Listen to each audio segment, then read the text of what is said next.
Exodus chapter 37. Bezalel built a chest of acacia wood, 45 inches long, 27 inches wide, and 27 inches high. He covered it inside and out with pure gold and put a gold edging around the top. He made 4 gold rings and fastened one of them to each of the 4 legs of the chest. Then he made 2 poles of acacia wood covered with gold and put them through the rings, so the chest could be carried by the poles. The entire lid of the chest, which was also covered with pure gold, was the place of mercy. On each of the 2 ends of the chest, he made a winged creature of hammered gold. They faced each other, and their wings covered the place of mercy. Bezalel built a table of acacia wood, 36 inches long, 18 inches wide, and 27 inches high. He covered it with pure gold and put a gold edging around it, with a border 3 inches wide. He made 4 gold rings and attached one to each of the legs near the edging. The poles for carrying the table were placed through these rings and were made of acacia wood covered with gold. Everything that was to be set on the table was made of pure gold: the bowls, plates, jars, and cups for wine offerings. Bezalel made a lampstand of pure gold. The whole lampstand, including its decorative flowers, was made from a single piece of hammered gold, with 3 branches of each of its 2 sides. There were 3 decorative almond blossoms on each branches and 4 on the stem. There was also a blossom where each pair of branches came out from the stem. The lampstand, including its branches and decorative flowers, was made from a single piece of hammered pure gold. The lamp and its equipment, including the tongues and trays, were made of about 75 pounds of pure gold. For burning incense, Bezalel made an altar of acacia wood. It was 18 inches square and 36 inches high, with each of its 4 corners sticking up like the horn of a bull. He covered it with pure gold and put a gold edging around it. Then below the edging, on opposite sides, he attached 2 gold rings through which he put the poles for carrying the altar. These poles were also made of acacia wood and covered with gold. Bezalel mixed the oil for dedication and the sweet-smelling spices for the incense. Exodus chapter 38. Bezalel built an altar of acacia wood for offering sacrifices. It was 7.5 feet square and 4.5 feet high, with each of its 4 corners sticking up like the horn of a bull, and it was completely covered with bronze. The equipment for the altar was also made of bronze: the pans for the hot ashes, the shovels, the meat forks, and the fire pans. Midway up the altar, he built a ledge around it and covered the bottom half of the altar with the decorative bronze grating. Then he attached a bronze ring beneath the ledge at the 4 corners to put the poles through. He covered 2 acacia wood poles with bronze and put them through the rings for carrying the altar, which was shaped like an open box. Bezalel made a large bowl and stand out of bronze from the mirror of the woman who held at the entrance to the sacred tent.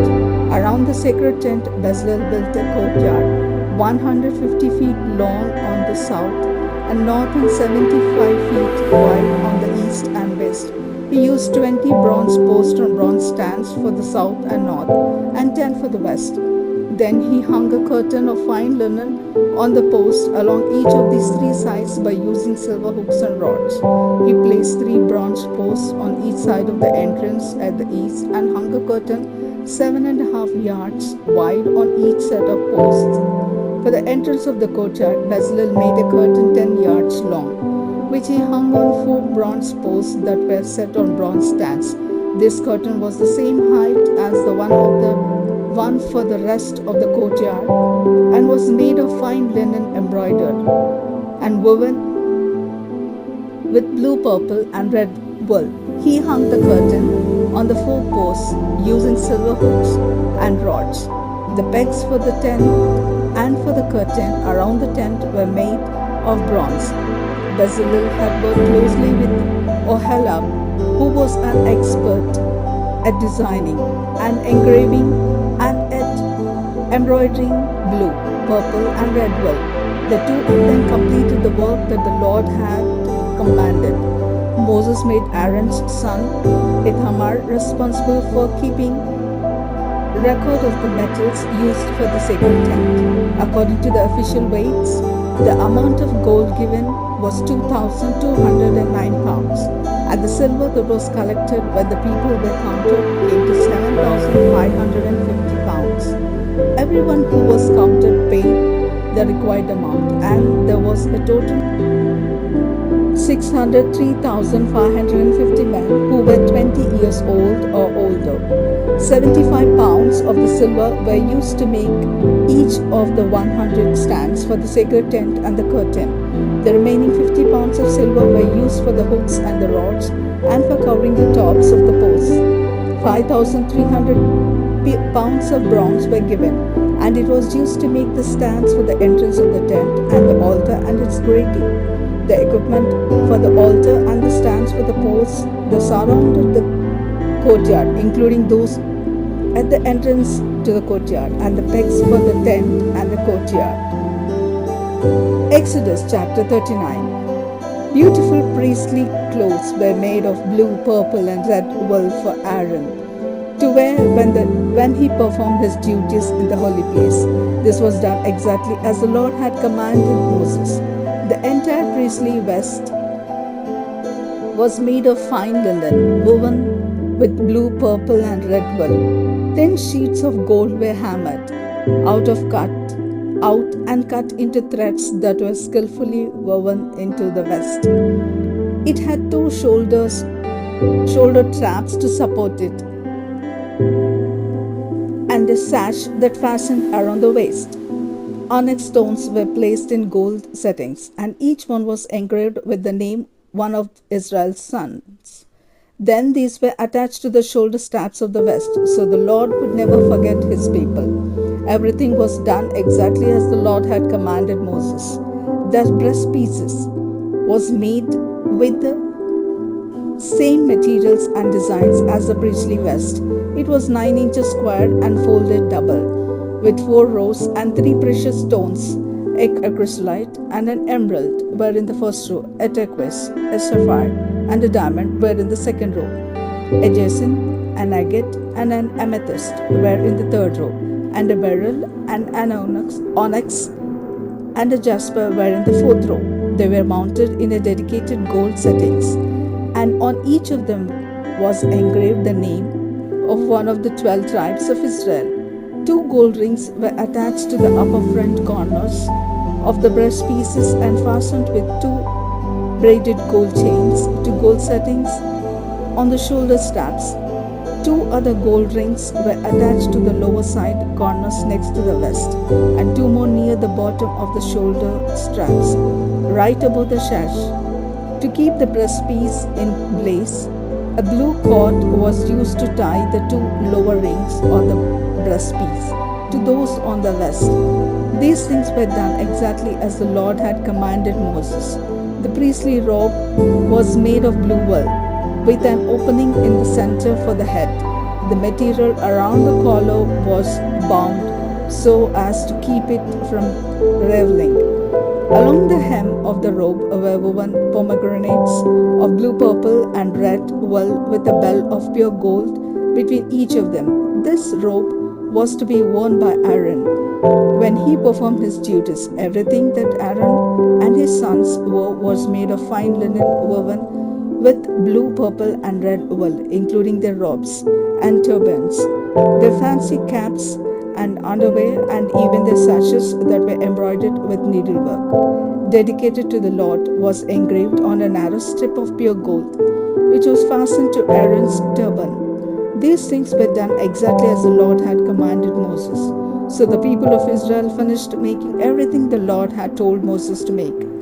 Then they brought it all to Moses, the sacred tent and its equipment, including the hooks, the framework, and crossbars, and its posts and stands, the covering of tanned ram skins and fine leather, The inside curtain, the sacred chest with its carrying poles and the place of mercy, the table with all that goes on it, including the sacred bread, the lampstand of pure gold, together with its equipment and oil, the gold covered incense altar, the ordination oil, and the sweet smelling incense, the curtain for the entrance to the tent, the bronze altar for sacrifices with its bronze grating, its carrying poles and its equipment, the large bronze bowl with its stand, the curtain with its posts and cords, and its pegs and stands that go around the courtyard.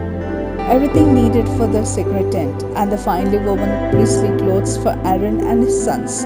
When Moses saw that the people had done everything exactly as the Lord had commanded, he gave them his blessing. Exodus chapter 40. The Lord said to Moses, "Set up my tent on the first day of the year, and put the chest with the 10 Commandments behind the inside curtain of the tent.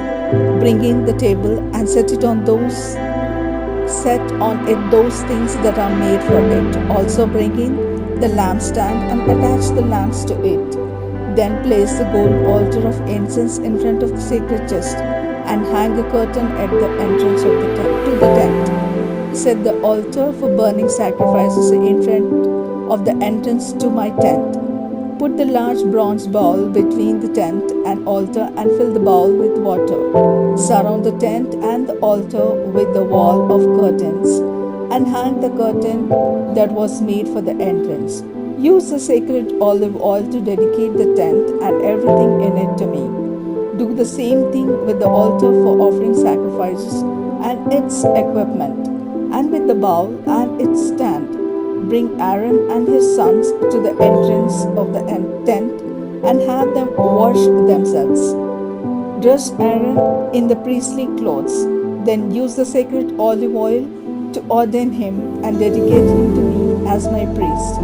Put the priestly robes on Aaron's sons and ordain them in the same way, so they and their descendants will always be my priests." Moses followed the Lord's instructions, and on the first day of the first month of the second year, the sacred tent was set up. The posts, stands, and the framework were put in place. Then 2 layers of coverings were hung over them. The stones with the 10 Commandments written on them were stored in the sacred chest. The place of mercy and was put on top of it, and the carrying poles were attached.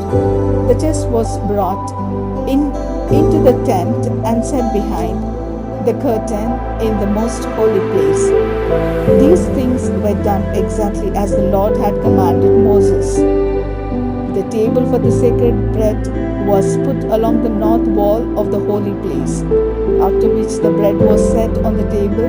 The lampstand was put along the south wall. Then the lamps were attached to it there in the presence of the Lord. The gold incense altar was set up in front of the curtain, and sweet-smelling incense was burned on it. These things were done exactly as the Lord had commanded Moses.